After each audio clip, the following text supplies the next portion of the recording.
பிதா சுதன் பரிசுத்த ஆவியின் பெயராலே ஆமேன்.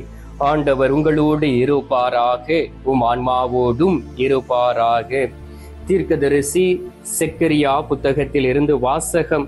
அதிகாரம் 9, இறை வார்த்தை 11. உன்னை பொறுத்தமட்டில் உன்னோடு நான் செய்த உடன்படிக்கையின் இரத்தத்தை முன்னிட்டு சிறைப்பட்டிருக்கும் உன்னை சார்ந்தோரை நீரற்ற படுகுழியில் இருந்து விடுவிப்பேன். ஆண்டவரின் அருள்வாக்கு. இறைவா உமக்கு நன்றி. கிறிஸ்துவுக்குள் பிரியமான என் அன்பு சகோதர சகோதரிகளே, நீங்கள் எல்லோரும் மகிழ்ச்சியோடும் சந்தோஷத்தோடும் சமாதானத்தோடும் இருப்பீர்கள் என்று நான் நம்புகின்றேன். ஏனென்றால் அனுதினமும் நற்கருணை நாதரை சந்தித்து அவரோடு முகமுகமாய் பேசி அந்த நாளை நீங்கள் ஆரம்பிக்கிறீர்கள். எனவே அவர் உங்களை அவருடைய பிரசன்னத்தினால் நிரப்புவார். தொடர்ந்து இறை வார்த்தையை வாசியுங்கள், திருப்பலிக்கு போங்கள், நற்கருணை நாதரை உட்கொள்ளுங்கள், ஜெபமாலை சொல்லுங்கள், நல்லதொரு பாவ சங்கீர்த்தனம் அடிக்கடி செய்யுங்கள். நீங்கள் பாதுகாக்கப்படுவீர்கள், உங்களுடைய ஆத்துமாவும் பாதுகாக்கப்படும். அன்பார்ந்தவர்களே, இந்த நாளிலே உத்திரிக்க ஸ்தலத்தின் சிந்தனை என்ன என்பதை நாம் அறிந்து கொள்ள வேண்டும். பிரியமானவர்களே, ஆண்டவர் இந்த நாட்களிலே உத்திரிக்க ஸ்தலத்தை பற்றி தியானிக்கும்படியாக என்னோடு பேசியபடினால் இந்த செய்தியின் வழியாக நானும் உங்களோடு பேசிக்கொண்டு இருக்கின்றேன். நீங்கள் உத்திரிக்க ஸ்தலத்தில் இருக்கக்கூடிய ஆத்துமாக்களுக்காக ஜெபிக்க வேண்டும். இந்த செய்தியை கேட்டுக்கொண்டிருக்கக்கூடிய நீங்களும் அவர்களுக்காக அதிகமாக தான தர்மங்கள் செய்து அவர்களுக்கு ஏழை எளிய மக்களுக்காக உதவி செய்யும் பொழுது ஒருத்தல் முயற்சி ஏறெடுக்கக்கூடிய நேரத்திலே உத்திரிக்க ஸ்தலத்தில் இருக்கக்கூடிய ஆத்துமாக்கள் மீட்டு ரட்சிக்கப்படும். அன்பார்ந்தவர்களே, இந்த உலகத்தில் வாழக்கூடிய நாட்களிலே நாம் சுபகோக வாழ்க்கை வாழுகின்றோம். கண்ணில் கண்ட எல்லாவற்றையும் அனுபவிக்க வேண்டும் என்று நாம் விருப்பம் கொள்ளுகின்றோம். மனம் போன வாழ்க்கையில் வாழ்கின்றோம். ஆனால் ஒரு சிறிய பிரச்சனையோ, ஒரு வேதனையோ, ஒரு கவலையோ, கண்ணீரோ வந்துவிட்டால் நம்மால் நிற்க முடியவில்லை. ஆண்டவர் இந்த நாளிலே நம்மை பார்த்து அவர் சொல்லுகின்றார், என் மகனே மகனே, நான் உன்னை என்னுடைய பரிசுத்த இரத்தத்தினால் நீரற்ற படுகுழியிலிருந்து உன்னை நான் விடுவிப்பேன் என்று சொல்லுகின்றார். பாருங்கள், நீரற்ற படுகுழி என்பது நரகத்தை குறிக்கின்றது. இந்த நாட்களிலே அந்த நீரற்ற படுகுழியாய் இருக்கக்கூடிய உத்திரிக்க ஸ்தலமாய் இருக்கலாம் அல்லது நரகமாக இருக்கலாம். ஒரு முறை இந்த ஆத்துமா நரகத்தில் வேதனைக்குள் கடந்து சென்று விட்டால் அதில் இருந்து திரும்ப வர முடியாது. ஆனால் அந்த உத்திரிக்க ஸ்தலத்தில் இருக்கும் பொழுது அந்த ஆத்துமா புனிதம் அடைந்து புனித தன்மையோடும் பரிசுத்த தன்மையோடும் ஆண்டவராகிய இயேசு கிறிஸ்துவுடைய திருமுகத்தை தரிசிக்கின்றது. அதை நாம் அறிந்திருக்க வேண்டும். எனவே தான் ஒவ்வொரு நாளும் அந்த ஆத்துமாக்களுக்காக ஜெபிக்கும்படியாக நாம் ஆண்டவரிடம் நாம் மன்றாட வேண்டும். பிரியமானவர்களே, இந்த நாளிலும் கூட ஒரு சிறிய ஒரு நிகழ்ச்சியை, ஒரு புதுமையை நான் உங்களோடு பகிர்ந்து கொள்கின்றேன். எல்லீஸ் என்னும் ஒரு ஏழை பெண் ஒருத்தி இருந்தார். ஒவ்வொரு நாளும் வீடு வீடாக கடந்து சென்று அங்கே வேலை செய்து அதில் கிடைக்கக்கூட வருமானத்தை வைத்து சாப்பிட்டு அவர் வாழ்ந்து வந்தார். அவருக்கு தங்க கூட ஒரு இடம் கிடையாது. ஒரு நாள் அவர் புறப்பட்டு ஒரு வயதான மூதாட்டியரை போய் சந்தித்தார். அந்த மூதாட்டியானவர் அவருக்கு தங்குவதற்கு இடம் கொடுத்தார். அவருடைய கஷ்டங்களை புரிந்து கொண்டார். உனக்கு வேலை கிடைத்த பிறகு எனக்கு நீ வீட்டு வாடகை கொடு என்று அந்த பாட்டி அவரிடம் சொல்லிவிட்டார். அப்பொழுது இந்த சகோதரி புறப்பட்டு கோயிலுக்கு போய் திருப்பலி பார்க்க வேண்டும் என்கின்ற ஒரு விசுவாசத்தோடு கோயிலுக்கு போனார். அவருக்கு ஒரு பழக்கம் இருந்தது. நன்மை வாங்கிய உடனே, திவ்ய நற்கரணை பெற்றுக்கொண்ட உடனே முழங்கால் படியிட்டு உத்திரிக்க ஸ்தலத்தில் இருக்கக்கூடிய ஆத்துமாக்களுக்காக ஒவ்வொரு நாளும் ஜெபிக்கக்கூடியவராக இருந்தார். அந்த நாளிலே அவருக்கு போதிய உணவு இல்லை, ஒரு புறம் பசி, இன்னொரு புறம் வீட்டு வாடகை கொடுக்க முடியவில்லை. ஆனாலும் கோயிலில் போய் நற்கரணை நாதரிடம் அன்றாடிவிட்டு நன்மை வாங்கிய பிறகு முழங்கால் படித்து உத்திரிக்க ஸ்தலத்தில் இருக்கக்கூடிய ஆத்துமாக்களுக்காக ஜெபித்தார்.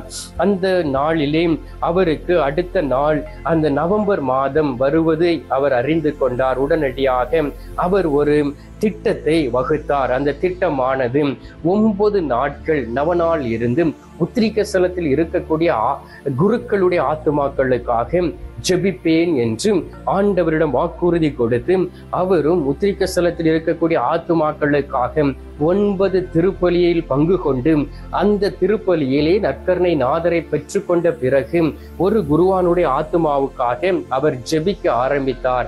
ஆனால் அவர் ஒரு கண்டிஷனையும் அதில் போட்டார்.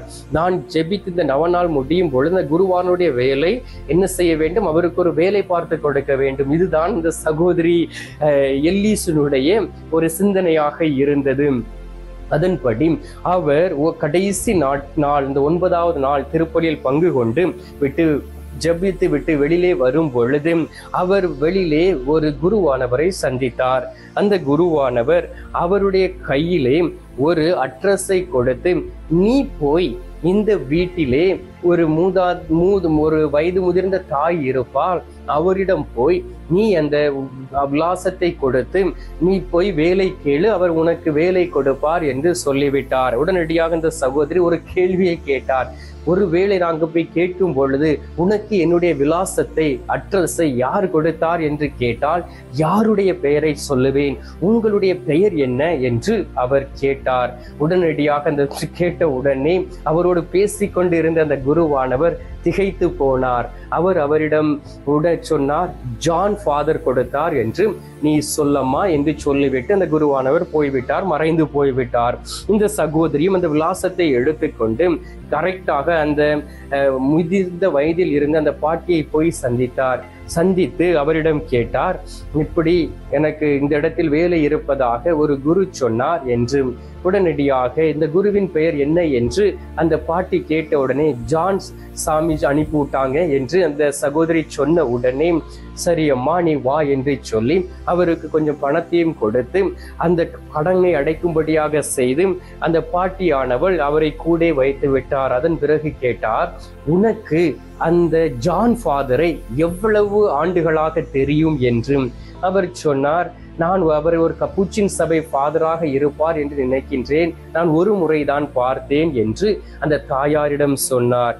உடனடியாக அந்த தாயானார் அவரிடம் சொன்னார், அது என்னுடைய மகன், அவர் ஒரு இளமை பருவத்தில் குருவானவராக இருந்தார், 2 ஆண்டுகள் தான் குருவானவராக இருந்தார், அவர் மரித்து போய்விட்டார், என்னுடைய மகன் அப்பொழுது உத்திரிக்க ஸ்தலத்திலா இருந்தான் இவ்வளவு நாளா என்று சொல்லி கண்ணீர் விட்டு அழுதார். அன்பார்ந்தவர்களே, அதன் பிறகு அந்த தாயார் சொன்னார், ஒருவேளை என்னுடைய மகன் ஒரு பங்கு சாமியாராக இருந்திருந்தால் ஊர் மக்கள் அவருக்காக ஜெபித்து இருப்பார்களே, நான் இந்த நாளில் நான் என்ன செய்வேன், இப்பொழுது நான் மகனுக்காக ஜெபிப்பேன் என்று. உடனடியாக இந்த சகோதரி, இல்லையம்மா, உங்களுடைய மகன் மோட்சத்திற்கு சென்று விட்டார், எனவே நீங்கள் இனி மற்றவர்களுக்காக ஜெபியுங்கள் என்று அவரிடம் சொன்னாராம். பிரியமானவர்களே, அதன் பிறகு அந்த வயது முதிர்ந்த தாயானவள் ஒவ்வொரு நாளும் ஜெபமாலை ஒப்பு கொடுத்து உத்திரிக்க ஸ்தலத்தில் இருக்கக்கூடிய குருக்களுக்காக ஜெபிக்க ஆரம்பித்தாராம். உத்திரிக்க ஸ்தலத்தில் மக்கள் மட்டுமல்ல, ஆயர்கள் இருப்பார்கள், குருக்கள் இருப்பார்கள், அருட்சகோதர சகோதரிகள் இருப்பார்கள், தீமை செய்த எல்லோருமே அங்கு இருப்பார்கள். அன்பார்ந்தவர்களே, எனவே இந்த நாளிலும் கூட நம் ஆண்டவரிடம் அன்றாடுவோம், உத்திரிக்க ஸ்தலத்தில் இருக்கக்கூடிய குருக்களுக்காக ஜெபிப்போம். அவர்களுடைய ஆத்மாவும் பரிசுத்தம் அடைந்து அவருடைய ஆத்மா விண்ணகத்திற்கு செல்ல வேண்டும். ஏனென்றால் ஆண்டவராகிய இயேசு கிறிஸ்துவை தன்னுடைய திருக்கரங்களில் ஏந்தியவர்கள். அவர்களுக்காக ஜெபிப்போம். ஆண்டவர் தாமே அவர்களை பொறுப்பெடுத்துக் கொள்வாராக. எங்கள் பரலோக தந்தையே, இயேசு கிறிஸ்துவை தூயனல் ஆவியே, தந்தையே, இந்த அருமையான காலை பொழுதிற்காக உமக்கு நன்றி சுவாமி. இந்த நாளிலும் கூட உத்திரிக்க ஸ்தலத்தின் சிந்தனையை குறித்து நீர் எங்களுக்கு கற்றுக் கொடுத்திருப்பதற்காக உமக்கு நன்றி ஆண்டவரே. இந்த உலகத்தில் வாழக்கூடிய நாட்களிலே மனம் போன வாழ்க்கை வாழ்ந்து எங்களையே அழித்து கொண்டு இருந்த நாட்கள் உண்டு. அந்த தருணத்திற்காக நாங்கள் மன்னிப்பு கேட்கின்றோம் ஆண்டவரே. ஆயர்களும் குருக்களும் அருட்சகோதர சகோதரிகளும் பாவ பாவ வாழ்க்கையிலும் அற்ப பாவத்திலும் இருந்த பொழுதும் அவர்களுடைய ஆத்துமா அந்த உத்திரிக்க ஸ்தலத்திலே வேதனை அடைந்ததே அப்பா. இந்த நாளிலும் அப்படி இருக்கக்கூடிய ஆத்துமாக்களுக்காக ஜெபிக்கின்றோம்.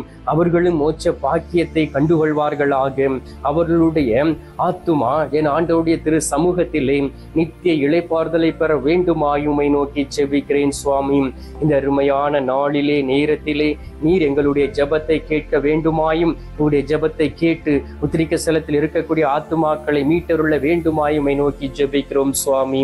மீட்பெரும் இரட்சகருமான இயேசுவின் திருக்கரத்தில் ஒப்புக் கொடுத்து எங்கள் பாதுகாவலராம் புனித சூசையப்பர் வழியாக ஜெபிக்கின்றோம். அன்பு தந்தையே, ஆமீன். பரலோகத்தில் இருக்கிற எங்கள் பிதாவே, உம்முடைய நாமம் அர்ச்சிக்கப்படுவதாக. உமது ராஜ்யம் வருக. உமது சித்தம் பரலோகத்தில் செய்யப்படுவது போல பூலோகத்திலும் செய்யப்படுவதாக. எங்கள் அனுதின உணவை எங்களுக்கென்று அளித்தருளும். எங்களுக்கு தீமை செய்கிறவர்களை நாங்கள் பொறுப்பது போல எங்கள் பாவங்களை பொறுத்தருளும். எங்களை சோதனை விழவிடாதையும் தீமையில் இருந்து எங்களை ரட்சித்தருளும். ஆமீன். அருள் நிறைந்த மரியே வாழ்க. கர்த்தர் உடனே பெண்களுக்குள் ஆசீர்வதிக்கப்பட்டவள் நீரே. உம்முடைய திரு வயிற்றின் கனியாகிய இயேசுவும் ஆசீர்வதிக்கப்பட்டவரே. அஜிஷ்ட மரியே, சர்வேசுடைய மாதாவே, பாவிகளாயிருக்கிற எங்களுக்காக எப்பொழுதும் எங்கள் மரண நேரத்திலும் வேண்டிக் கொள்ளும். ஆமீன். பிதாவுக்கும் சுதனுக்கும் பரிசுத்த ஆவிக்கும் மகிமை உண்டாவதாக. ஆதியில் இருந்தது போல இப்பொழுதும் எப்பொழுதும் என்றென்றும் இருப்பதாக. ஆமீன். அன்பார்ந்தவர்களே, ஆண்டவர் உங்களை ஆசீர்வதித்திருக்கின்றார். தொடர்ந்து உத்திரிக்க ஸ்தலத்தில் இருக்கக்கூடிய ஆத்துமாக்களுக்காக ஜெபிப்போம். அங்கு இருக்கக்கூடிய குருக்களுடைய ஆத்துமாக்களுக்காகவும் அருள் சகோதர சகோதரிகள் ஆயருடைய ஆத்துமாவுக்காகவும் ஜெபிப்போம். அவர்களும் நித்திய இளைப்பாறுதலை பெற்றுக் கொள்வார்களாக. இப்பொழுது எல்லாவற்றிற்கும் அதிபதியாக இருக்கக்கூடிய நற்கருணை நாதர் தரும் ஆசீர்வாதத்தை பெற்றுக் கொள்வோம். எல்லாம் அல்ல இறைவன் பிதா, சுதன், பரிசுத்த ஆவி உங்களை ஆசீர்வதிப்பாராக. ஆமீன்.